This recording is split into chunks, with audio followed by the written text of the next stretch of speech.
بسم اللہ الرحمن الرحیم۔ صفحہ 226 پر چھٹے نمبر پر جس فرقے کی تفصیل اور اس کے بانی اور اس فرقے کے نظریات کو تفصیل سے بیان کیا گیا ہے وہ ہے فرقہ وہابیہ شیطانیہ۔ اب وہابیہ کو شیطانیہ سے کیوں منسوب کیا گیا؟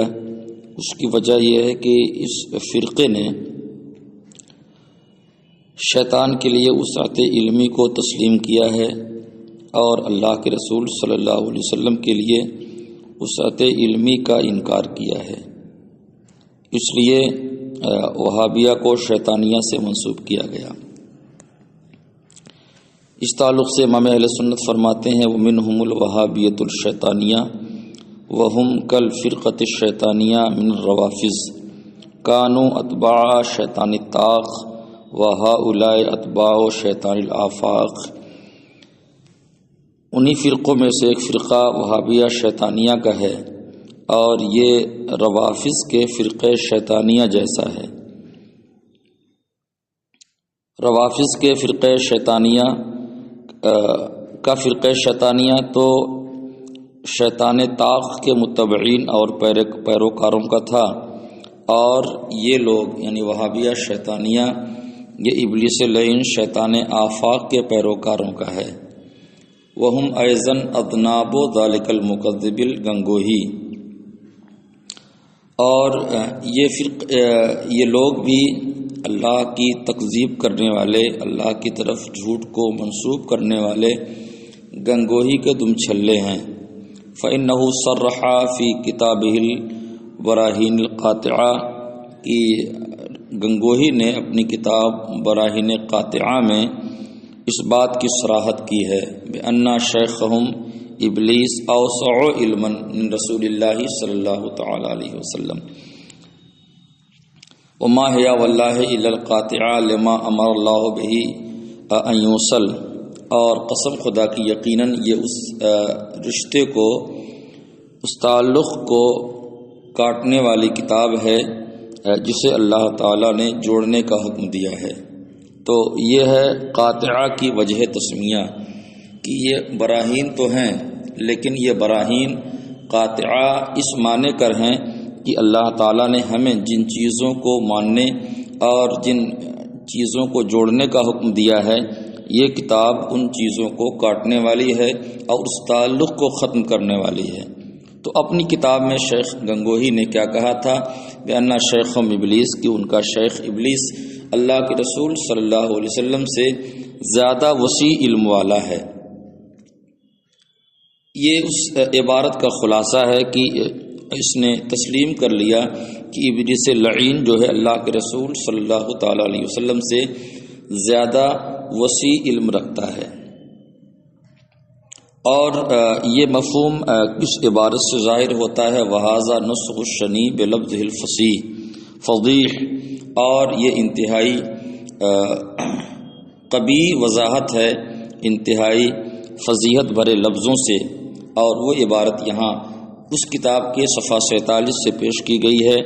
شیطان و ملک الموت کو یہ وسعت نص سے ثابت ہوئی، فخر عالم کی وسعت علم کی کون سی نص قطعی ہے کہ جس سے تمام نصوص کو رد کر کے ایک شرک ثابت کرتا ہے۔ یہ براہین قاطعہ کی عبارت یہاں ذکر کی گئی ہے، اور پھر اس کے بعد اس کا ایک عربی ترجمہ بھی ہے ان ھذا السعۃ فی العلم ثبتت للشیطان و ملک الموت بالنص، کہ یہ وسعت علمی شیطان اور ملک الموت کے لیے نص سے ثابت ہے۔ وایو نص قطعی فی سعۃ علم رسول اللہ صلی اللہ علیہ وسلم، اور اللہ کے رسول صلی اللہ علیہ وسلم کے وسعت علم کی کون سے نص قطعی ہے کہ جس کے ذریعے سے تمام نصوص کو رد کر دیا جائے اور شرک کو ثابت مان لیا جائے۔ وَكَتَبَ قَبْلَهُ، اور اسی کتاب میں اس نے اس سے پہلے لکھا کہ یہ شرک نہیں تو کون سا ایمان کا حصہ ہے۔ اے ان ھذا الشرک لیس فی حبۃ خردل من ایمان کی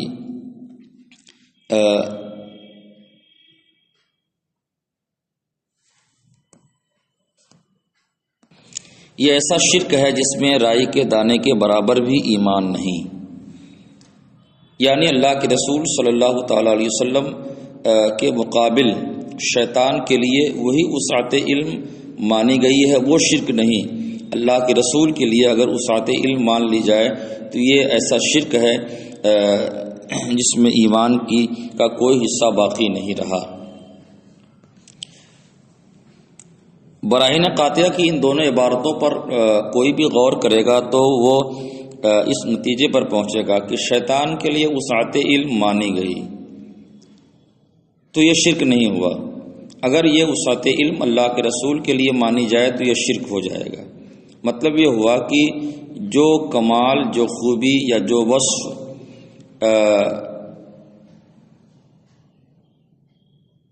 شیطان کے لیے مان لیا گیا تو مطلب اس وصف کی بنیاد پر شرک کا ارتکاب نہیں ہوا۔ اگر وہ وصف، وہ کمال اللہ کے رسول صلی اللہ علیہ وسلم کے لیے مان لیا جائے تو یہ شرک ہو جائے گا۔ حالانکہ شرک ہے اگر کوئی ایسا وصف جو اللہ کے رسول، جو اللہ کے لیے اللہ کی ذات و صفات اور عبادت کے اعتبار سے شرک بنتا ہے تو وہ کسی کے لیے بھی مانا جائے، وہ شرک ہوگا۔ عام انسان کے لیے مانا جائے تو بھی شرک ہوگا، کسی رسول کے لیے مانا جائے تو بھی شرک ہوگا، لیکن یہاں وہی وسعت علمی شیطان کے لیے تسلیم کی گئی تو شرک نہیں ہوا۔ اگر وہی وسعت علمی اللہ کے رسول کے لیے مانی جائے تو یہ شرک ہے، اور اس کے بارے میں صراحت کر دی کہ شرک نہیں تو کون سا ایمان کا حصہ ہے۔ تو یہ اس اعتبار سے چونکہ اس میں شیطان کے لیے وسعت علمی مانی گئی تو اس فرقے کو وہابیہ شیطانیہ سے منسوب کیا ہے۔ اب اس کے بعد امام علیہ سنت تمام مسلمانوں کو دعوت فکر دیتے ہیں اور انہیں مخاطب کرتے ہوئے کہتے ہیں، اے مسلمانوں اور اے اللہ کے رسول صلی اللہ تعالی علیہ وسلم جو تمام مرسلین کے سردار ہیں ان پر ایمان لانے والوں، انظروا الی ھذا الذی یدعی علو الکعب فی العلوم والاتقان وسعۃ الباع فی الایمان والعرفان ویدعا فی اذنابہ بالقطب وغوث الزمان۔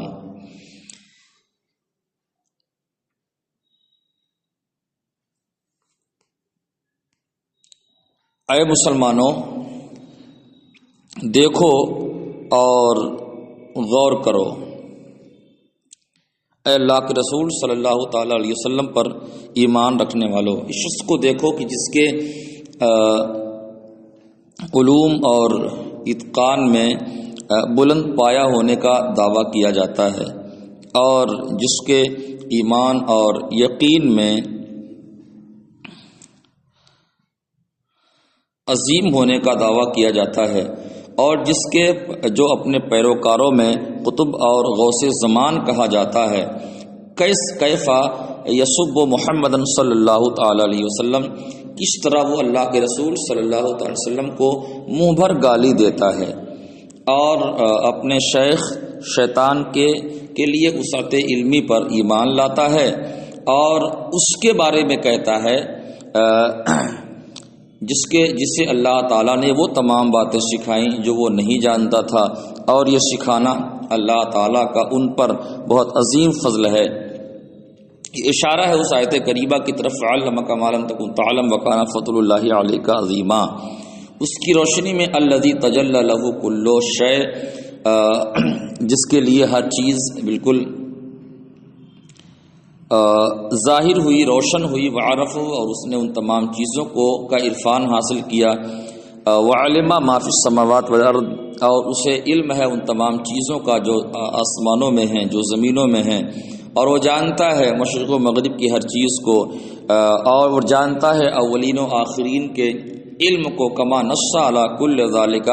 الاحادیث الکثیرہ، جیسا کہ ان تمام چیزوں پر، ان تمام حقائق پر بے شمار احادیث صراحتاً دلالت کرتی ہیں۔ اس کے بارے میں یقولو انہ ایو نص فی سعۃ علمہ، کہ یہ کہتا ہے کہ ان کے وسعت علم کی کون سی نس ہے. فہل لیس ھذا ایمان بعلم ابلیس، تو کیا یہ صاف طور پر ابلیس کے علم پر ایمان لانا اور وکفرن بعلم محمد صلی اللہ تعالی وسلم اور اللہ کے رسول صلی اللہ علیہ وسلم کے علم کا انکار کرنا نہیں؟ یقیناً یہ شیطان کے علم پر ایمان لانا اور اللہ کے رسول صلی اللہ علیہ وسلم کے علم کا انکار ہے. وقت کالا فی نسیم الریاض کما تقدم، نسیم الریاض کی عبارت ما قبل میں گزر چکی ہے. اس میں اس کتاب کے مصنف نے کہا من قال فلان اعلم منہ صلی اللہ علیہ وسلم، جس نے کہا فلان اعلم منہ صلی اللہ علیہ وسلم فقد عابہ ونقصہ فہو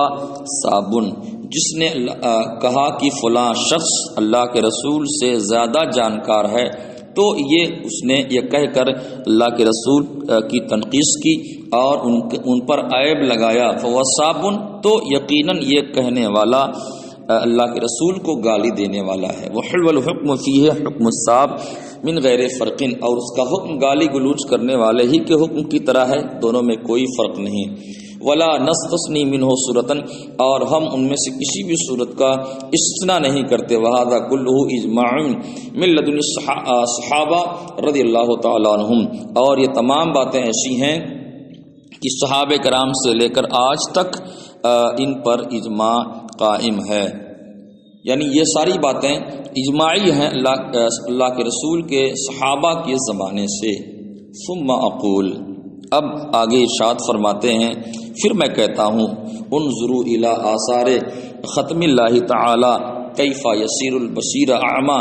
آپ دیکھیں کہ اللہ تعالی کی مہر لگانے کی نشانیوں کو، کہ اللہ تعالیٰ نے جن کے دلوں پر مہر لگا دیا ہے ان کی نشانیاں کیا کہتی ہیں، کس طرح اس نے انکھیارے کو اندھا بنا دیا اور کس طرح اس نے ہدایت پر گمراہی کو پسند کیا. وَيُؤْمِن بِعِلْمِ الْأَرْضِ الْمُحِيطِ لِإِبْلِيسِ، اور روئے زمین کا علم محیط وہ ابلیس کے لیے تو مانتا ہے. اور وَإِذَا جَاءَ ذِكْرُ مُحَمَّدٍ رسول اللہ صلی اللہ علیہ وسلم، اور جب اللہ کے رسول صلی اللہ علیہ وسلم کا ذکر آیا تو اس نے کہا ھذا شرکن، حقیقت میں انما الشرک اثبات شریک اللہ تعالی، شرک حقیقت میں اللہ تعالیٰ کے لیے شریک ثابت ماننے کا نام ہے. فالشیء اذا کان اثباتہ لاحد من المخلوقین شرکن کانا شرکن قطعا لکل الخلائق، جب کوئی ایک چیز اللہ کے مخلوقات میں کسی ایک کے لیے اس کا ثابت ماننا شرک ہوگا تو تمام مخلوق کے لیے وہ قطعی شرک ہوگا. اذ لا یصح ان یکون احد شریکا للہ تعالی، اس لیے کہ یہ بالکل صحیح نہیں کہ کوئی بھی اللہ تعالیٰ کا شریک ہو مخلوق میں سے. اگر کوئی وصف شرک ہوگا اور اللہ تعالیٰ کے لیے اس کا شریک ماننا ثابت ہو جائے تو وہ سب کے لیے شرک ہوگا، مخلوق میں سے کسی کے لیے بھی ایسا نہیں کہ فلاں کے لیے وہ چیز شرک ہو اور فلاں کے لیے شرک نہ ہو.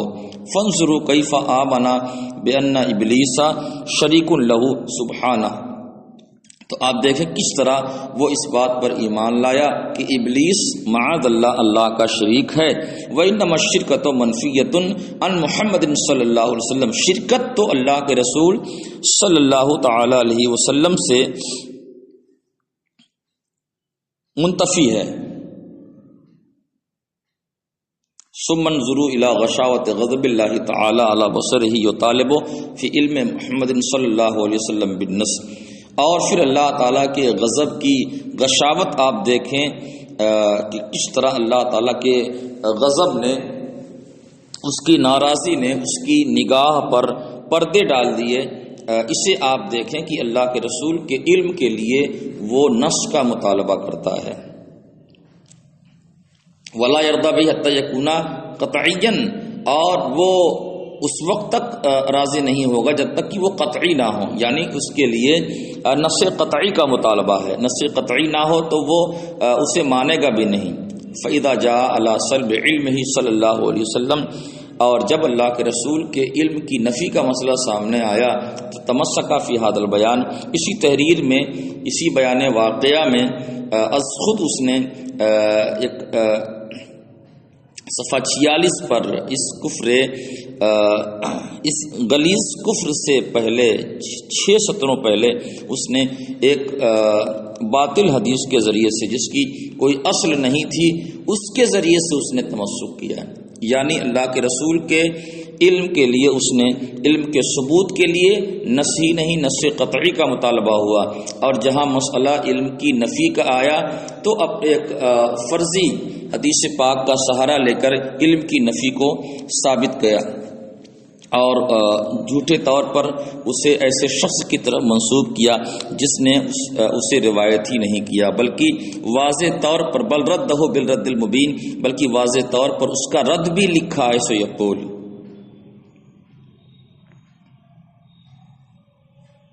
عبارت اب آپ کے سامنے ہے۔ شیخ عبدالحق روایت کرتے ہیں کہ مجھ کو دیوار کے پیچھے کا بھی علم نہیں۔ اے روى الشیخ عبدالحق قدس سرہ عن النبی صلی اللہ علیہ وسلم انہ قال لا اعلم ما وراء هذا الجدار، کہ مجھے دیوار کے پیچھے کا علم نہیں ہے۔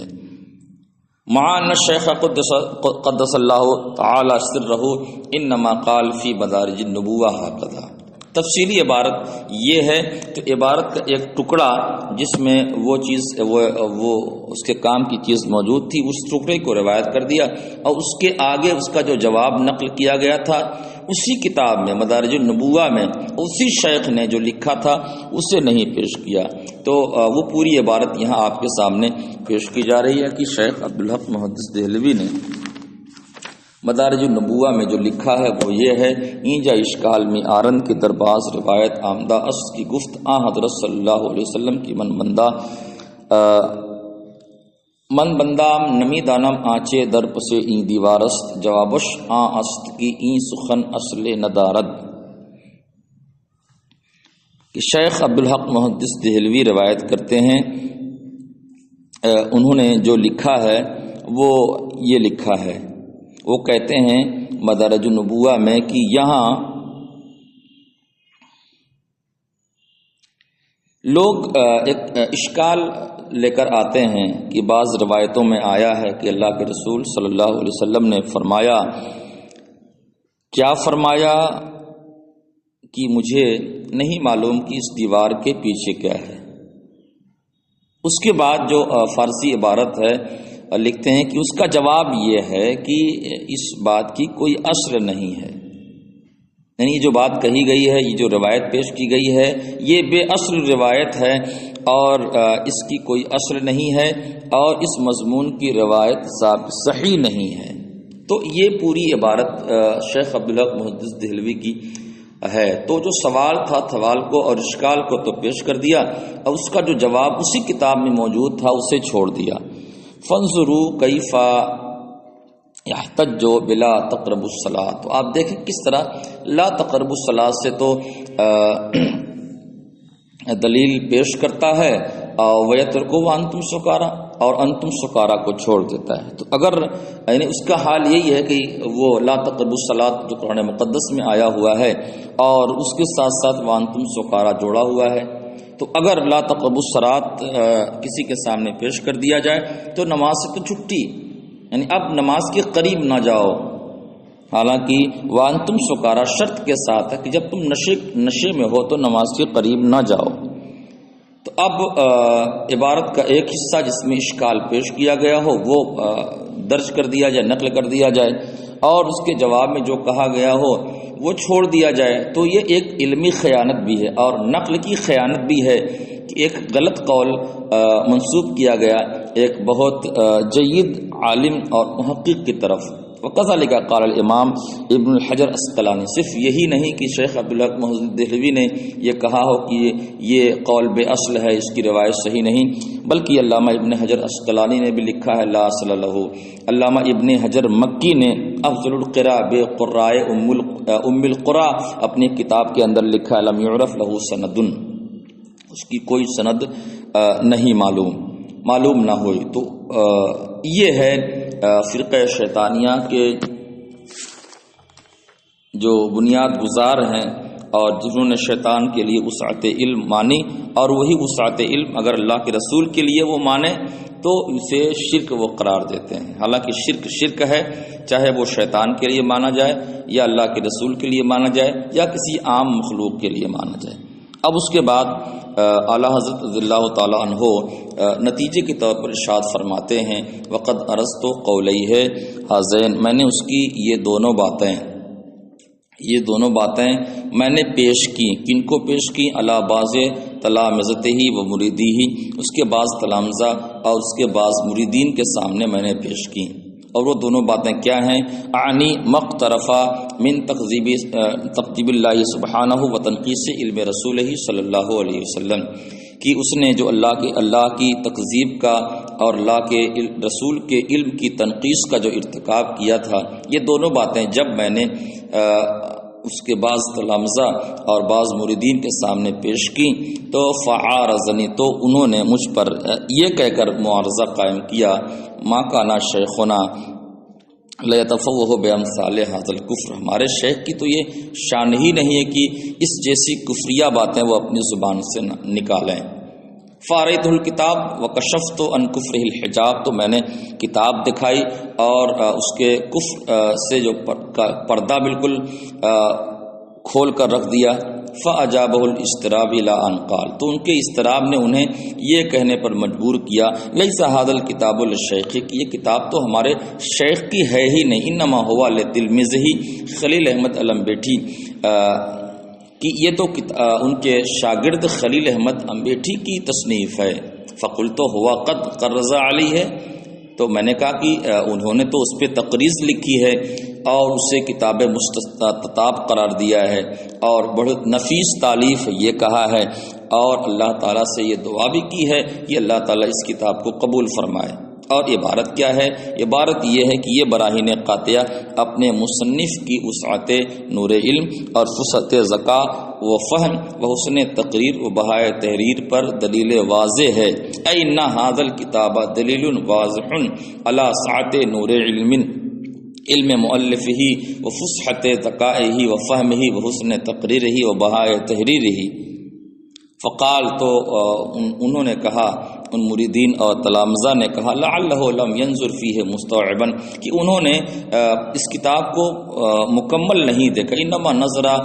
بعض موادہ متفرقہ، کہ بعض متفرق مقام کو انہوں نے دیکھا۔ واعتمد علی علم تلمیذہ، اور اپنے شاگرد کے علم پر بھروسہ کر لیا۔ کل، تو اعلیٰ حضرت فرماتے ہیں کہ میں نے کہا کلا بد قل صرح فی ھذا التقریض انہ رآہ من اولہ الی آخرہ، ہرگز نہیں، بلکہ انہوں نے اسی تقریض میں اس بات کی صراحت کی ہے کہ انہوں نے شروع سے اخیر تک اس کتاب کو دیکھا ہے۔ پھر اس کے بعد انہوں نے تعویل کرتے ہوئے کہا لعلہ لم ینظر فیہ نظر تدبر، کی انہوں نے تدبر کی نگاہ سے اسے نہیں دیکھا۔ میں نے کہا ہرگز نہیں، بل قد صرح فیہ انہ رآہ بنظر غائر وہذا لفظہ فی التقریض، بلکہ انہوں نے غائرانہ نگاہ سے اسے ملاحظہ کیا اور تقریض میں یہ لکھا، اس احقر الناس رشید احمد گنگوہی نے اس کتاب مستطاب براہین قاطعہ کو اول سے آخر تک بغور دیکھا۔ اے ان احقر الناس رشید احمد الگنگوہی طالع ھذا الکتاب المستطاب البراہین القاطعہ من اولہ الی آخرہ بامعان النظر، فبہت الذی کابر واللہ لا یہدی المکابرین، تو جھگڑا کرنے والے مبہوت رہ گئے اور اللہ تعالیٰ جھگڑا کرنے والوں کو راہ نہیں دیتا۔ تو یہ ہے اس کتاب کی حقیقت اور اس کی فاسد تعویلات جو ان کے پیروکاروں کی طرف سے پیش کی گئیں۔ اس کتاب میں اللہ کے رسول صلی اللہ تعالیٰ علیہ وسلم کے لیے وسعت علمی کا انکار اور وہی وسعت علمی شیطان کے لیے تسلیم کی گئی ہے، اور اللہ کے رسول کے لیے اگر وہ وسعت علمی مانی جائے تو اس کے بارے میں کہا کہ یہ شرک ہے، یہ شرک نہیں تو کون سا ایمان کا حصہ ہے۔ تو یہ شرک کا ایک نیا تصور بھی ہے کہ ایک چیز فلاں کے لیے شرک ہے اور وہی چیز فلاں کے لیے شرک نہیں ہے۔ یہ بالکل ایک فراڈ ہے، علمی خیانت بھی ہے، اور اس وسعت علمی کے انکار پر جو روایت پیش کی گئی ہے اس میں بھی نقل کی خیانت کا ارتکاب کیا گیا ہے۔